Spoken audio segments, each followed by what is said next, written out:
নমস্কার, ঘরোয়া রান্নায় সবাইকে স্বাগত। আজ আমি আপনাদের সাথে অনুষ্ঠান বাড়ির মতন ঝুরি আলু ভাজার রেসিপি শেয়ার করব। দেখে নেওয়া যাক রেসিপি।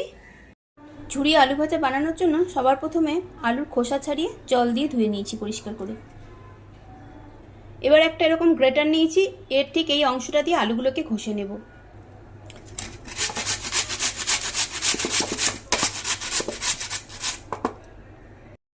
সবটা আলু আমি ঘষে নিয়েছি। এবার এগুলোকে ভালো করে জল দিয়ে ধুয়ে নেব।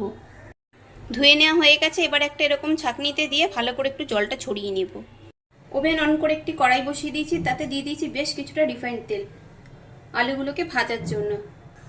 তেল ভালো করে গরম করে নিয়েছি। এবার প্রথমে আমি দুটো শুকনো লঙ্কা দিয়ে ভেজে একটু তুলে নেব। এরপর দিয়ে দেবো কারি পাতা। কারি পাতাগুলোকে একটু ভেজে তুলে নেব।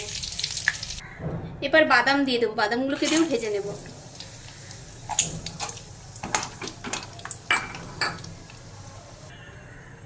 এবার এই তেলের মধ্যে দিয়ে দেব আলুগুলো।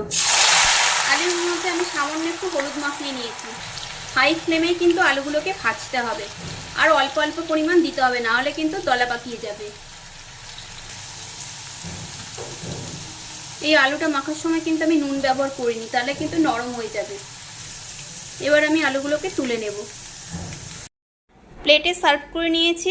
তারপরে আমি আলুর সাথে ওই বাদাম, তারপর কারি পাতা, শুকনো লঙ্কাগুলো সব মিশিয়ে নিয়েছি। এভাবে আপনারাও ঝটপট তৈরি করে নিতে পারেন সুস্বাদু অনুষ্ঠান বাড়ির মতন ঝুরি আলু ভাজা।